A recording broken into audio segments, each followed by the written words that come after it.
Je suis Natalia Torres Orozco et je suis avocate en formation en Colombie et professionnelle de recherche au Centre interdisciplinaire de développement international en santé de l'Université de Sherbrooke et je vais être l'animatrice du panel d'aujourd'hui.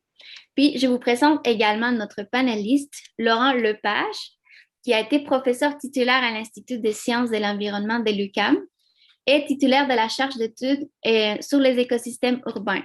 Il a été membre aussi du groupe de travail sur les migrations climatiques de l'Université des Nations Unies, puis dirigeait le groupe de travail 3 sur les vulnérabilités des populations et adaptation aux variabilités climatiques au Sahel, acteur, institution et dynamique locale de l'Agence canadienne de développement international d'environnement Canada et l'Institut des sciences de l'environnement de l'UQAM. Finalement, en plus de plusieurs autres choses, il a également participé à l'organisation des événements parallèles lors de la COP 11 qui a eu lieu à Montréal il y a longtemps. Donc, bienvenue, Monsieur Lepage. Puis, on commence ce dialogue avec une clarification sur les concepts clés de ce panel. Donc, est-ce que vous pourriez nous expliquer la différence entre l'adaptation au changement climatique et les pertes et préjudices? À vous la parole. Merci. Félicitations encore pour votre initiative. Bienvenue à tous. J'espère qu'on va pouvoir échanger après nos premières interventions vers la fin de notre rencontre. C'est avec plaisir que je me joins aux deux organisatrices qui ont sans doute travaillé très fort pour arriver à ce matin. En fait, moi, je dirais par analogie, perte et préjudice, c'est un terme qu'on entend même dans l'industrie de l'assurance, on pourrait dire. On peut imaginer une voiture, une collision, il y a des conséquences, et là, il faut réparer les conséquences, mais à qui la faute? Cette analogie a évidemment ses limites, mais grosso modo, c'est un petit peu la transposition des termes perte et préjudice qu'on retrouve à une autre échelle, avec des enjeux beaucoup plus formidables. Quoique ce n'est pas banal, la mort d'une personne dans une voiture, mais par rapport à la globalité des choses, c'est évident qu'on est sur une autre registre. L'adaptation, c'est plutôt ce qui, il y a une vingtaine d'années, était considéré comme un petit peu l'ambulance. En fait, il y a eu l'accident, il y a eu des blessés, on ne peut pas laisser les choses comme ça, donc on va tenter de venir en aide dans l'immédiat et par rapport à des problèmes à court terme. Donc, l'adaptation, c'est venir en aide, plus particulièrement aux pays les plus exposés, les plus vulnérables, qui subissent dès maintenant des conséquences par rapport à la multiplication des événements extrêmes ou le terrain que j'ai mieux connu qui est le Sahel, cette petite bande verte qui rétrécit au sud du Sahara, où la multiplication des sécheresses, l'augmentation aussi la croissance des populations locales, les tensions entre les uns et les autres autour de frontières contestées. Alors, il y a là l'exemple d'une situation où on peut, avec autant soit peu d'aide auprès des communautés locales, venir en aide, par exemple, en termes d'agriculture. Est-ce qu'il y a des cultivars qui pourraient permettre peut-être de sauver un petit peu l'activité d'agriculture dans ce pays-là qui est de plus en plus difficile? Donc, ça peut être une réponse technique, ça peut être une réponse en termes d'aide et d'appui à des gouvernements en place ou avec l'aide d'experts qui peuvent éventuellement conseiller, aider, former des experts locaux pour tenter d'influencer leur planification, leurs approches d'aménagement du territoire. Et donc là, on est dans la mesure au présent. Or que perte et préjudice renvoie à dossier, voire quelque chose de plus historique. Et d'où la grande difficulté qu'on a à faire en sorte que les pays qu'on associe aux pays les plus gros émetteurs reconnaissent autant soit peu leurs responsabilités par rapport à la vulnérabilisation des pays les moins bien équipés présentement pour composer avec les transformations du climat. Est-ce que ce parallèle-là et l'analogie, j'espère, a aidé un petit peu à clarifier? Il faut dire que, évidemment, perte et préjudice, c'est pas bien reconnu, contesté. Les pays du Nord en particulier, les pays les plus industrialisés, tarde à embrasser cette idée pour toutes sortes de raisons de politique locale, mais aussi d'incertitude par rapport aux conséquences de leur reconnaissance de leur culpabilité, en guillemets. Merci beaucoup pour cette introduction au concept, puis merci pour les exemples parce que ça nous aide à comprendre un peu plus qu'est-ce que c'est, puis quelle est la différence et un peu comment ça se situe dans la politique internationale.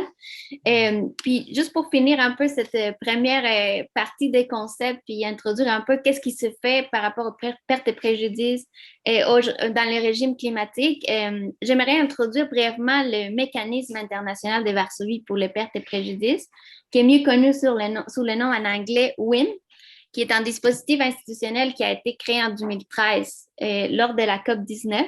Puis l'objectif de ce mécanisme est vraiment de mettre en œuvre de différentes démarches qui ont pour but de remédier aux pertes et préjudices, comme on parle, qui sont causés par le changement climatique, puis particulièrement dans les pays les plus vulnérables, comme M. Lepage vient de le dire. Donc, le WIM a trois rôles principaux. Le premier est d'améliorer la connaissance et la compréhension des approches globales de gestion des risques pour faire face aux préjudices, un peu comme M. Lepage le disait. Des fois, c'est difficile d'avoir cette compréhension de qu'est-ce que c'est le perte et préjudice. Donc, comment le WIM fait ça? Ben, il prend quelques mesures pour combler les lacunes entre la compréhension des méthodes qui sont de prise en charge des pertes et des préjudices dans les différents pays. Donc, il veut vraiment diminuer la brèche dans la compréhension des pertes et préjudices par toutes les parties prenantes, soit les pays plus connus du Sud ou plus connus comme du Nord. Il va faciliter également la collecte, le partage et la gestion et l'utilisation des données sur les pertes et préjudices. Donc, il va compiler toutes ces informations pour les utiliser par après. Puis, il promeut aussi la construction d'une vue de l'ensemble, des meilleures pratiques, des défis, des expériences et des enseignements qui sont tirés pour toutes les approches qui ont été adoptées pour faire face aux pertes et préjudices. Puis ça, c'est le premier rôle. Le deuxième rôle, c'est de renforcer le dialogue, la coordination et la cohérence entre les parties. Puis comment il fait ça, des dialogues puis des coordinations? Bien, il va assurer la direction et la coordination et l'évaluation aussi de la mise en œuvre des initiatives qui sont à l'intérieur de la Convention cadre des Nations Unies pour les changements climatiques qui visent à remédier les pertes et les préjudices. Mais il favorise également le dialogue entre toutes les parties prenantes, soit des institutions, des organes, des initiatives pertinentes qui sont aussi en dehors de la Convention pour promouvoir la coopération et la collaboration entre les travaux et les activités qui se trouvent à tous les niveaux. Donc, c'est vraiment une coordination de toutes les approches, soit à l'intérieur de la Convention cadre et aussi à l'extérieur. Puis finalement, le troisième rôle, c'est de renforcer l'action et l'appui, notamment en matière de financement et de technologie. Donc, c'est ça, il veut renforcer les capacités pour faire face aux pertes et préjudices. Puis, comment il fait ça? Il va fournir au pays un soutien technique et des orientations qui pourront permettre de faire face aux pertes et préjudices. Puis, il fournit également des informations et des recommandations à la conférence des parties, puis aux entités qui sont chargées du fonctionnement des mécanismes financiers. Donc, il y a un soutien technique, mais aussi des recommandations à la conférence des parties pour prendre des décisions. Donc, en résumé, ces mécanismes permettent de compiler des informations, améliorer les connaissances sur les pertes et préjudices.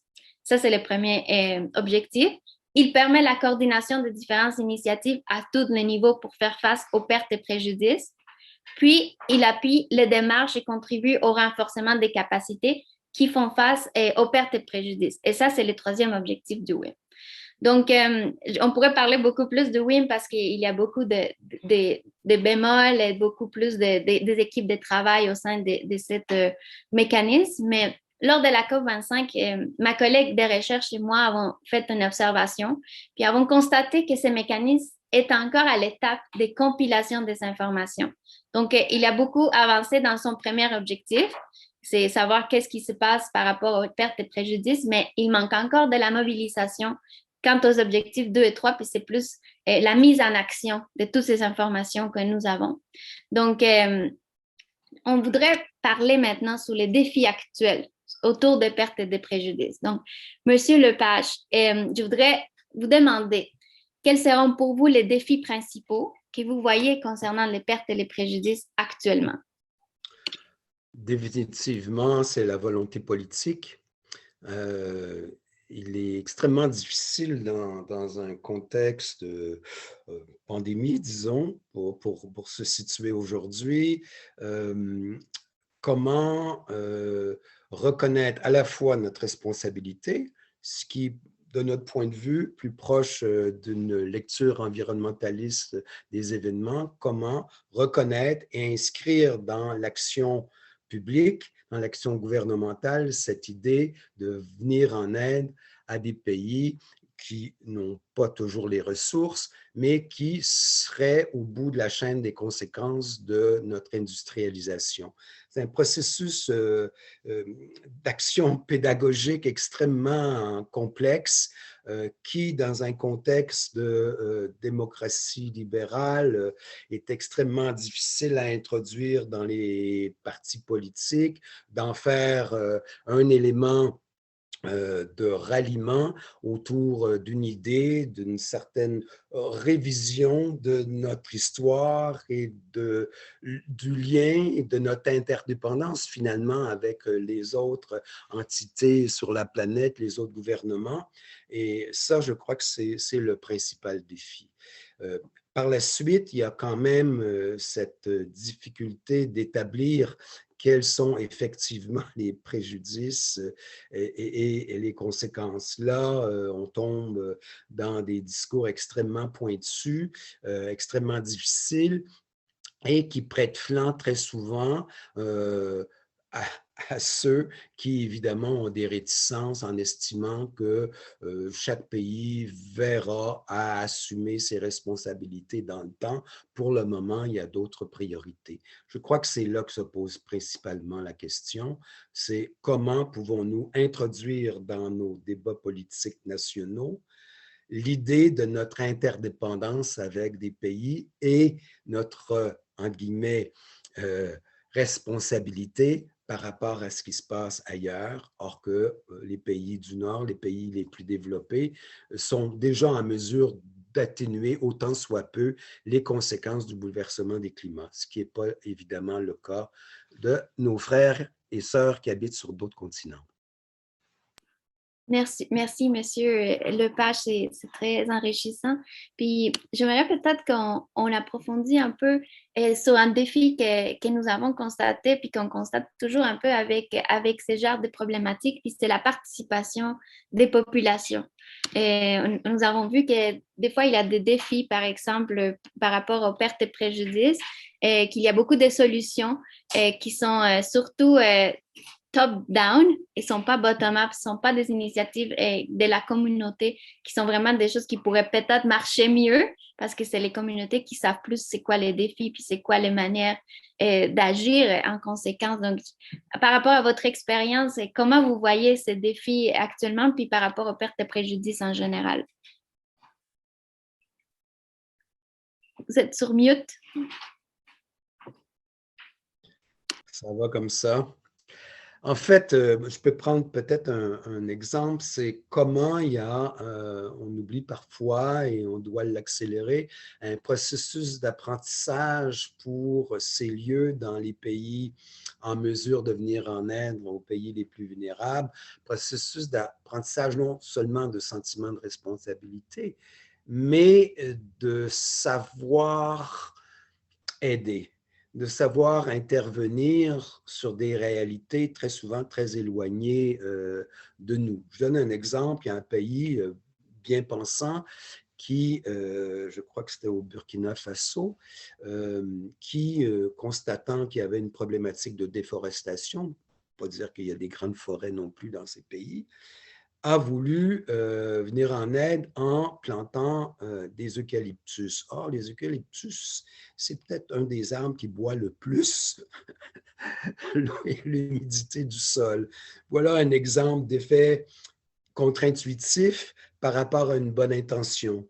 Tout ce qu'il fallait, c'est avoir peut-être quelqu'un un peu plus familier avec la foresterie dans ces pays, quelqu'un responsable localement et éventuellement dans le gouvernement local pour faire en sorte que, voilà, ces argents perdus, cet effort et cette bonne volonté qui mènent plutôt à un problème qu'à une solution. Donc, ça met évidemment l'accent sur comment construire des dialogues, inclure dans nos rapports partager les connaissances, aider à former des collègues qui vont venir peut-être dans nos universités, se former pour retourner et s'introduire dans les décideurs locaux, partager leurs connaissances. Donc, il y a là tout un défi d'adaptation pour ceux qui veulent aider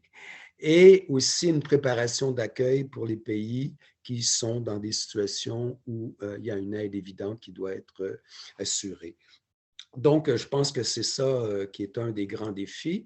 Après, c'est évidemment d'investir dans des projets intéressants, mais qui sont définis non pas uniquement par ceux qui sont à l'origine, mais discuter, négocier, évaluer par ceux qui en seront les premiers récipiendaires. Et ça, ce dialogue-là, pour moi, est fondamental. La base de toute action utile en termes d'adaptation au changement climatique et de rapport utile du nord vers le sud.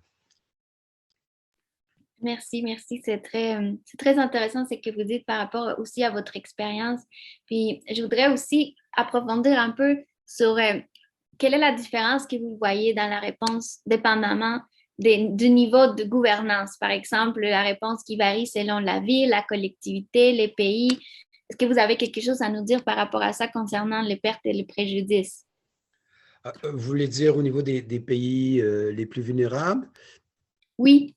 Oui, alors voilà, on est dans un contexte où parfois, on peut dire, les structures politico-administratives sont assez fragiles.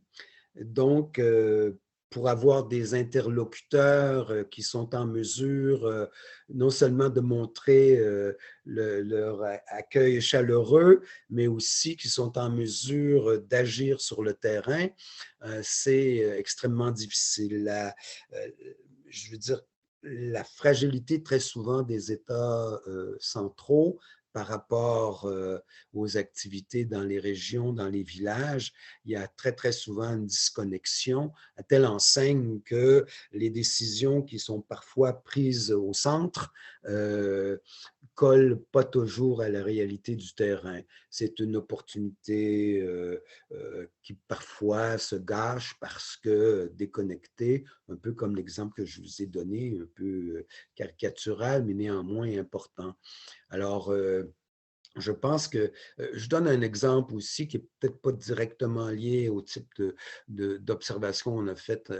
Ces nuages de sauterelles, le nom m'échappe tout à coup, qui partent au nord de l'Afrique, qui rentrent au Sahel et qu'on voit par satellite.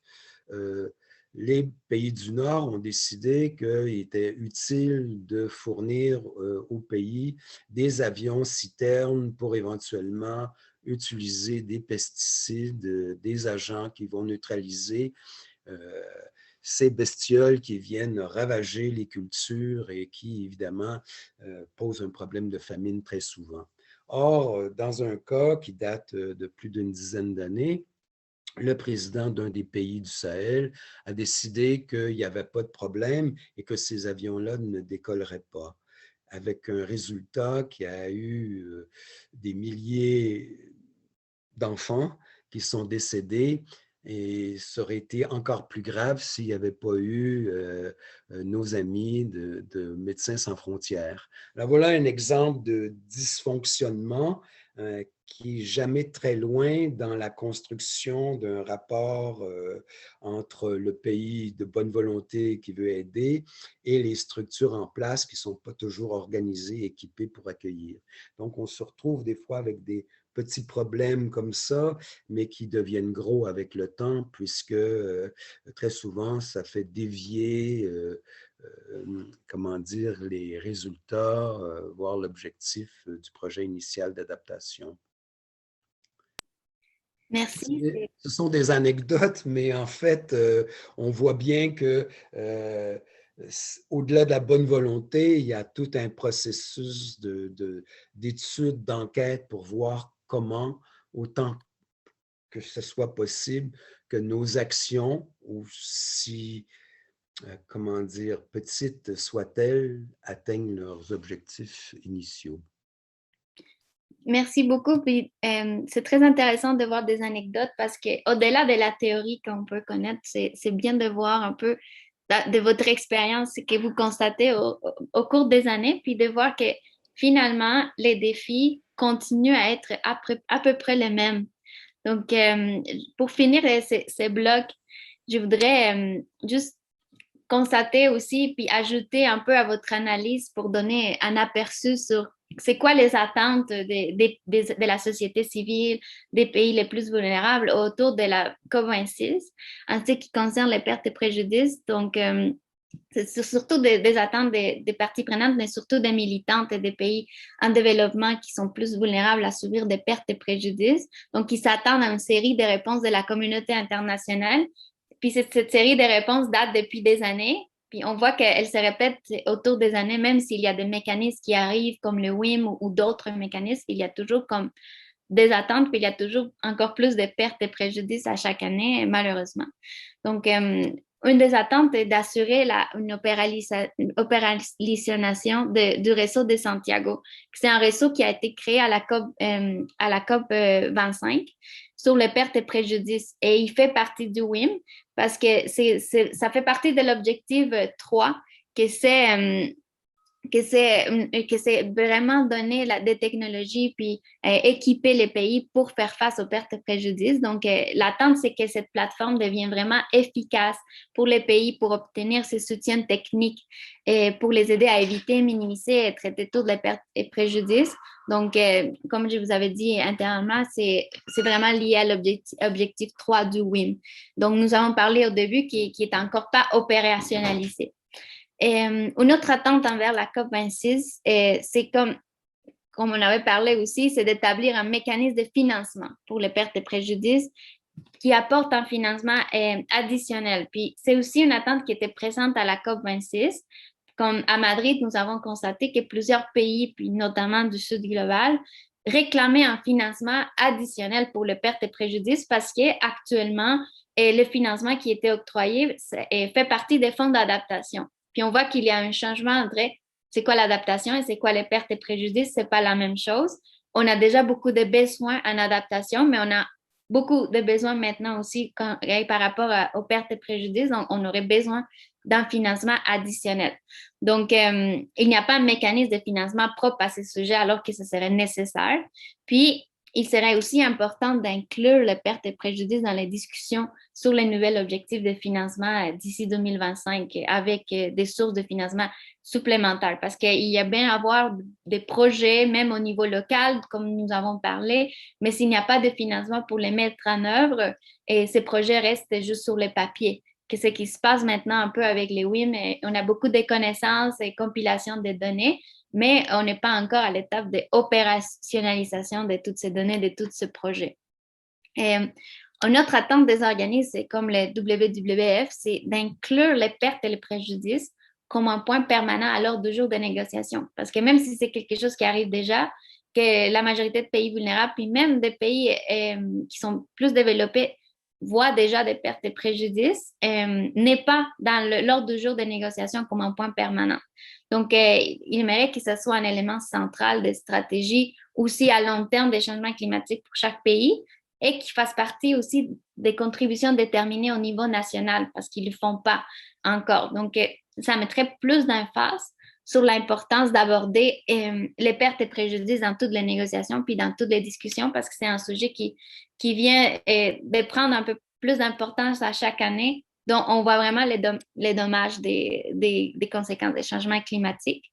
Puis, une autre attente que j'ai vue lors de la COP25, puis il était également exprimé, par exemple, par les jeunes à la COP26, les regroupements de Yongo, c'est soutenir des projets d'adaptation communautaires et locaux, comme nous avons parlé plus tôt avec M. Lepage, qui ce soit inclusif et que ce soit facile d'accès, qui accorde une attention aux jeunes, mais aussi aux groupes défavorisés. Puis ces jeunes insistent pour que les solutions menées par les gouvernements, par les organisations internationales tiennent en compte des réalités locales, puis des écosystèmes naturels locaux. Puis je pense que ça s'adapte vraiment avec ce que vous nous avez partagé, Monsieur Lepage, que c'est important de tenir en compte non seulement les initiatives locales, mais aussi le contexte politique, le contexte des structures pour accueillir certaines initiatives. Donc ça, c'est quelque chose que les jeunes veulent aussi comme mettre de l'emphase pour les négociations. Puis c'est une attente qu'on donne plus d'importance à ces sujets-là.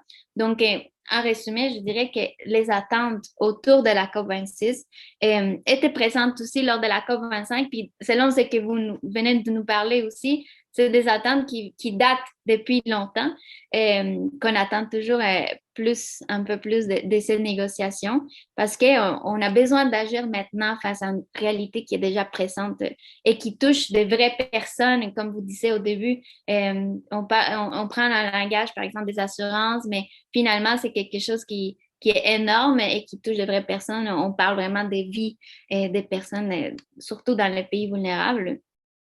Donc, je dirais que d'après ces discussions, l'adaptation, les pertes et les préjudices soulèvent des enjeux de justice climatique. Donc, Monsieur Lepage, je voudrais que vous approfondissiez un peu sur ces enjeux de justice climatique que vous voyez en ce moment. Donc, à vous la parole.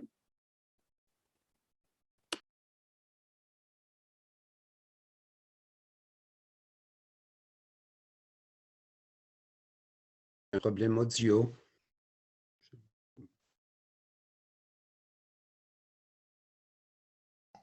On vous entend, c'est bon.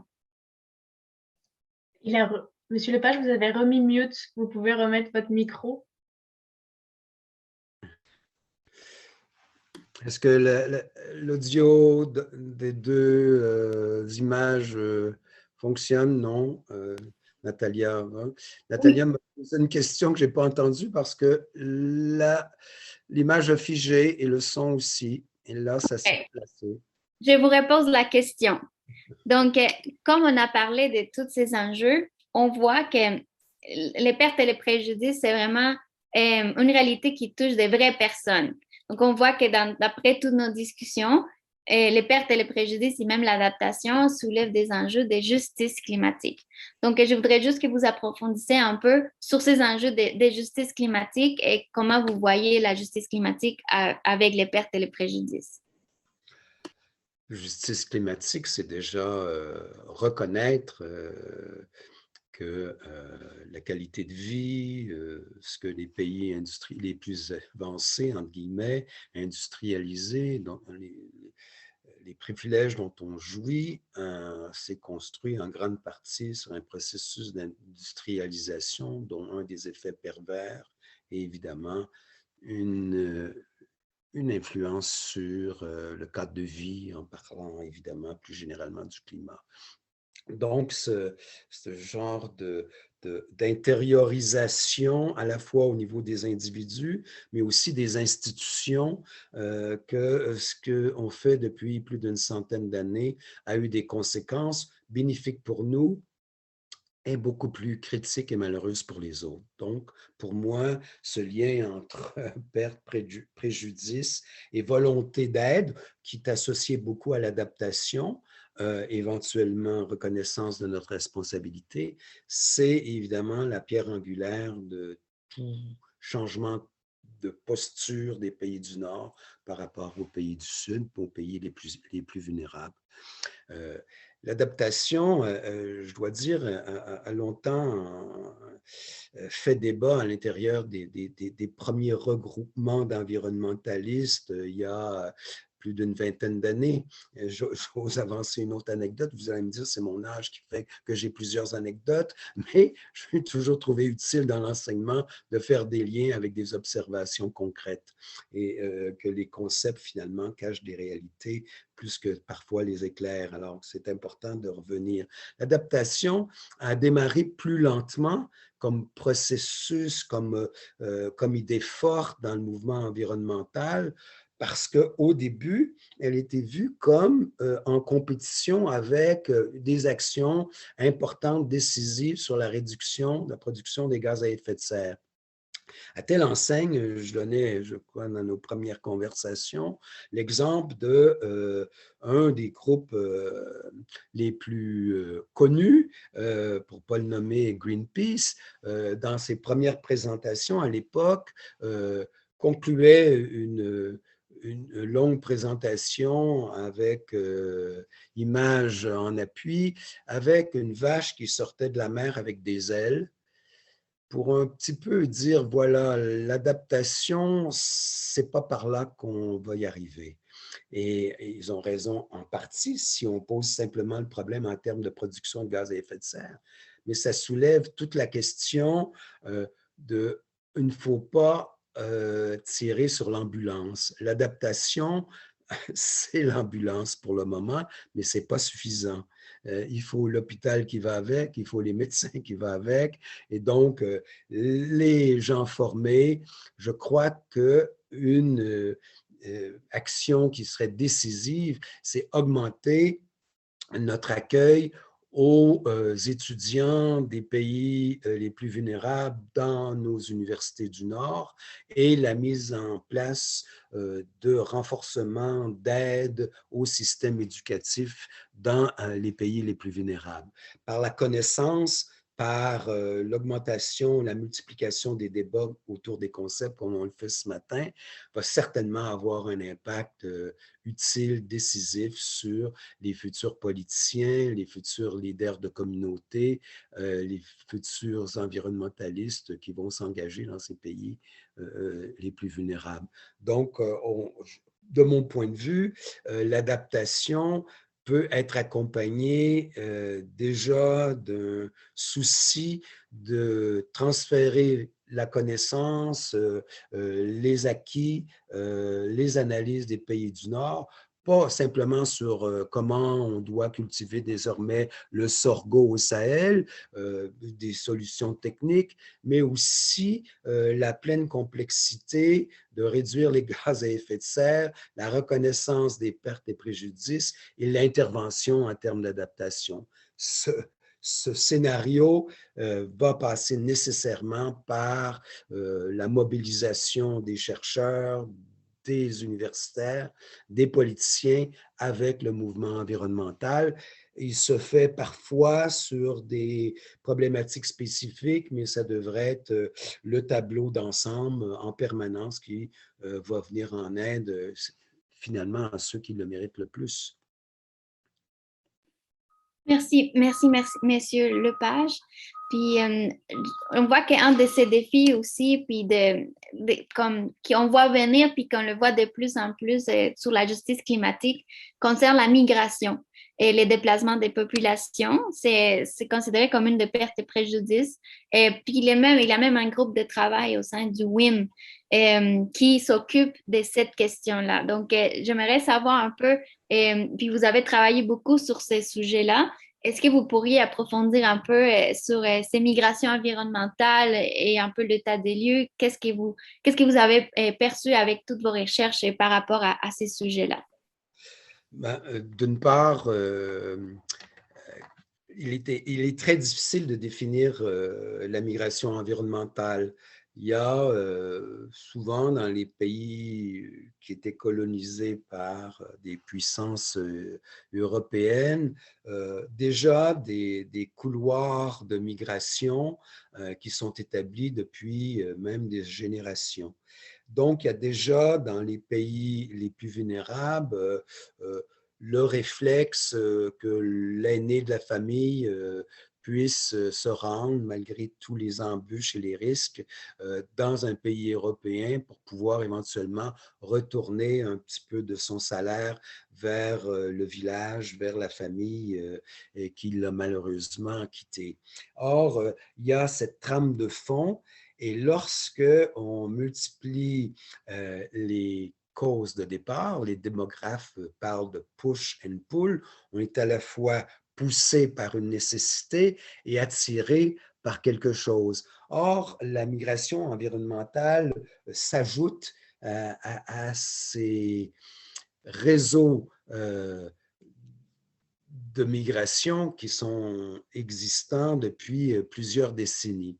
Et la grande question, c'est de savoir qu'est-ce que ça a comme implication par rapport à d'éventuelles conventions à l'échelle internationale, qu'est-ce qui est notre devoir de protection par rapport à l'arrivée à nos frontières de ceux qu'on pourrait qualifier plus généralement de migrants climatiques, voire l'utilisation du mot réfugiés climatiques. Or, l'Organisation internationale pour la migration, avec l'Université des Nations unies, a mis sur pied un groupe de travail auquel j'ai eu le privilège de participer. Et la première chose qu'on doit dire, c'est que la Convention en 1951 concernant les réfugiés politiques est relativement bien acceptée, comprise. Les principes sont clairs. Une personne dont la vie est en danger ou qui est persécutée se présente à une frontière, on doit l'accueillir pour les grands pays signataires.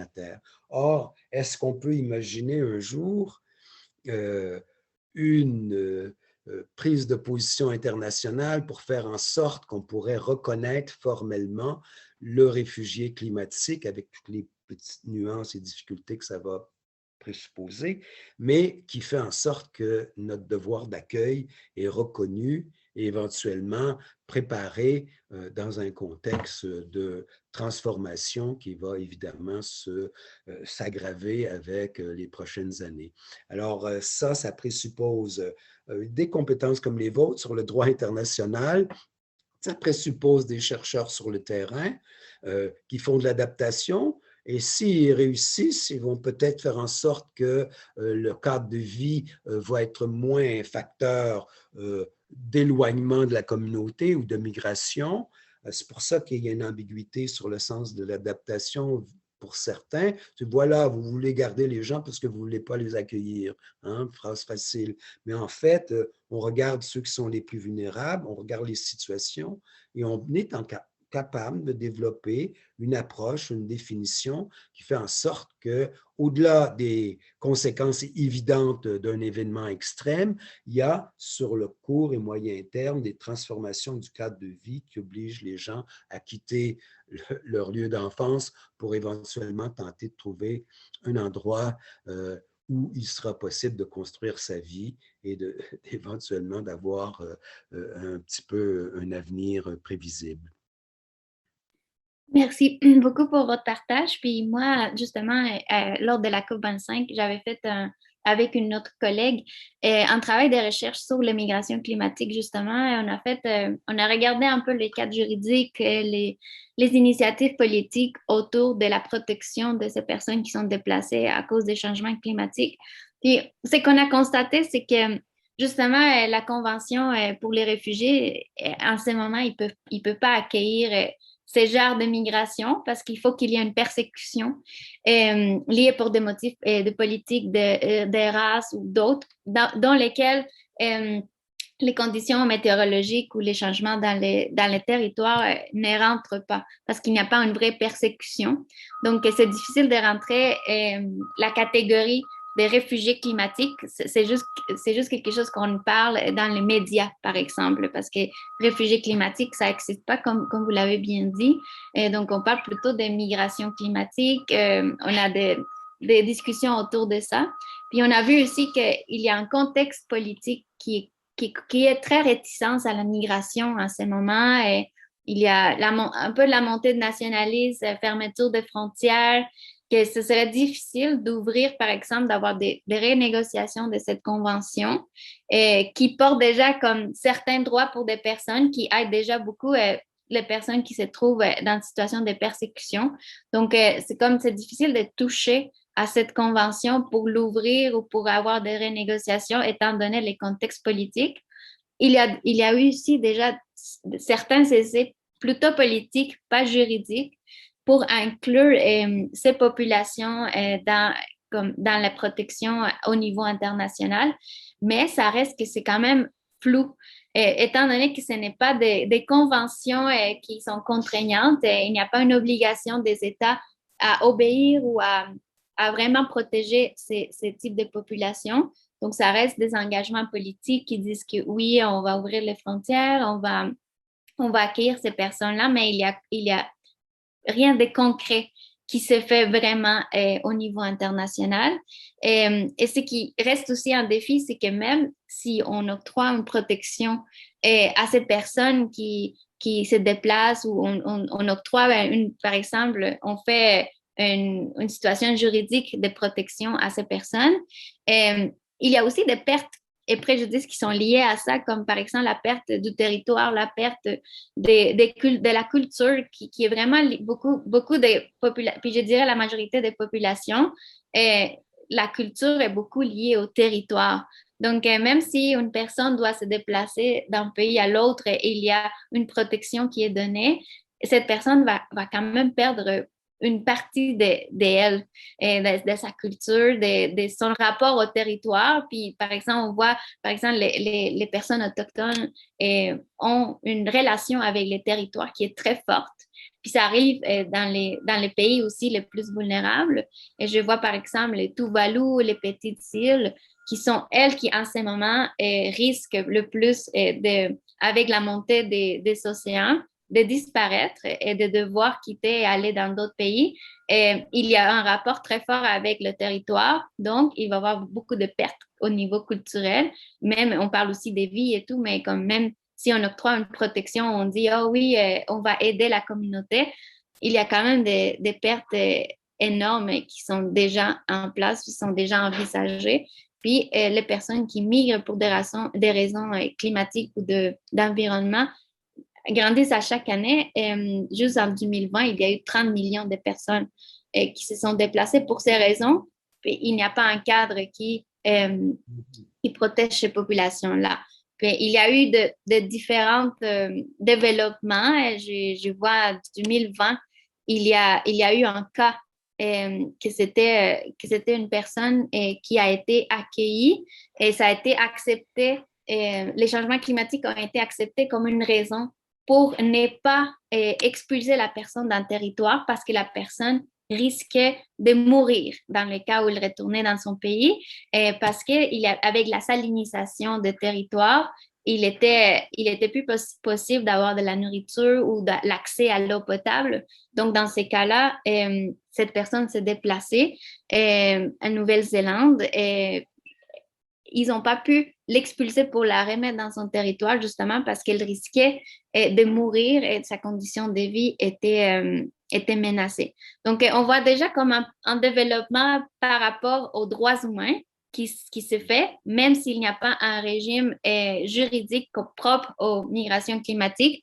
Il y a beaucoup de personnes et de militants qui essayent qu'il existe cette protection juridique, mais comme on voit dans l'environnement politique actuel, ce serait très difficile parce qu'on milite même juste pour avoir du financement par rapport aux pertes et préjudices.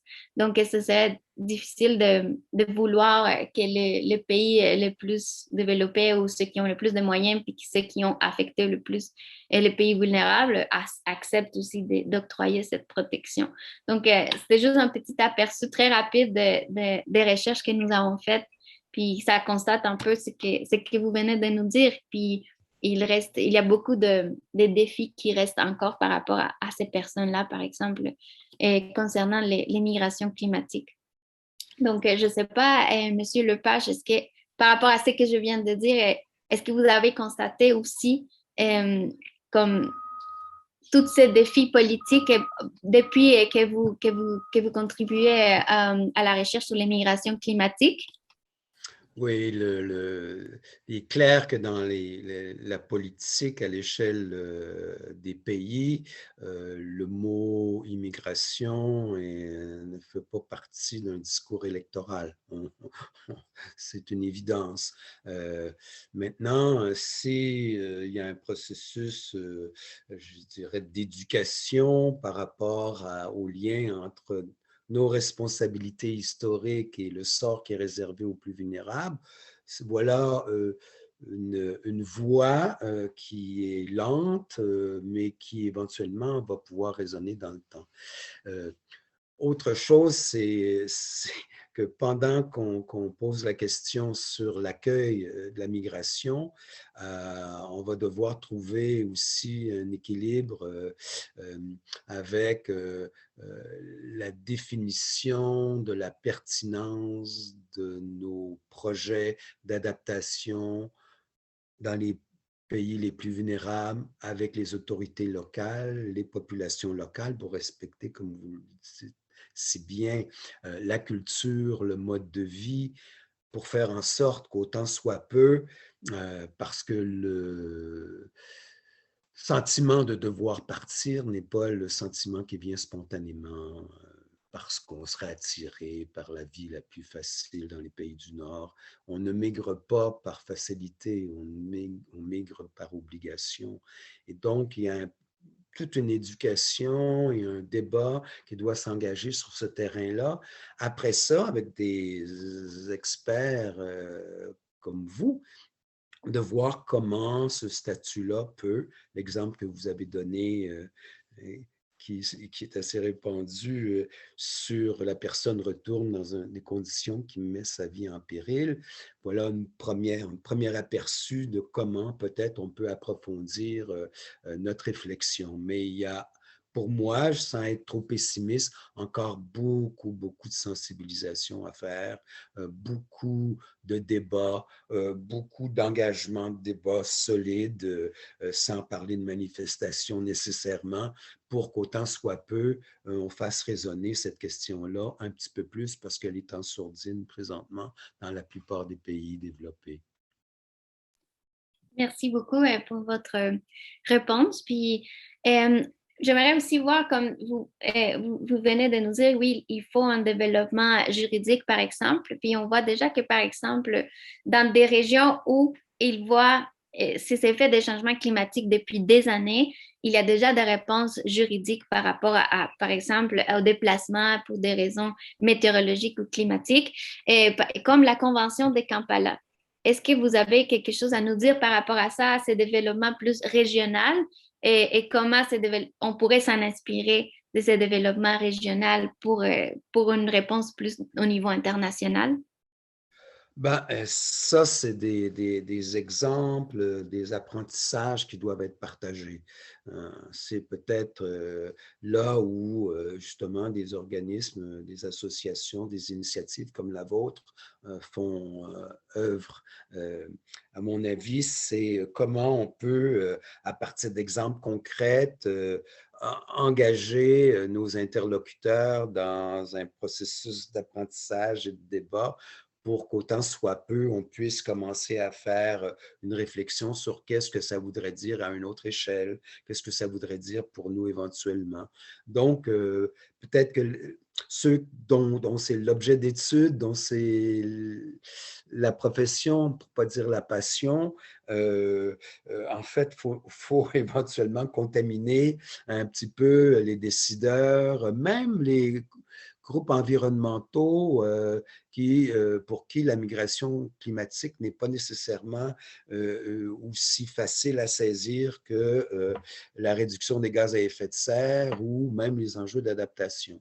Donc, moi, je reviens toujours sur comment on voit qu'on doit surmonter un défi, mais ce défi-là passe éventuellement par la connaissance, le partage de la connaissance et l'implication des interlocuteurs pertinents dans les échanges. pour le moment, évidemment, il y a COP qui donne l'occasion de multiplier ces échanges-là. Encore faut-il qu'ils se multiplient dans la société civile sans qu'il y ait un grand événement mondial à chaque fois.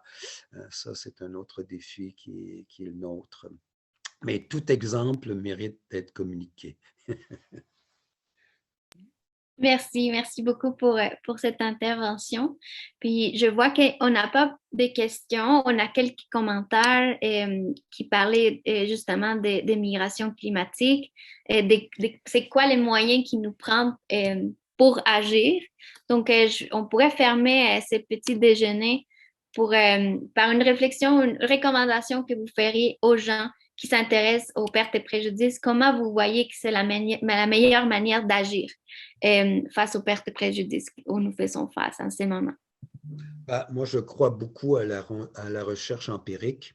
Je crois que si ceux qui nous écoutent sont dans des institutions de haut savoir, qui ont des intérêts qui peuvent concrétiser dans un cheminement universitaire, par exemple, le travail sur le terrain, les études de cas, le travail minutieux sur les concepts, il y a encore énormément d'apprentissage à faire collectivement et surtout l'occasion de partager nos observations qui soient concrètes à l'échelle du détail dans un village au Sahel jusqu'à la rencontre internationale où les gens utilisent le concept sans trop savoir à quoi il rime.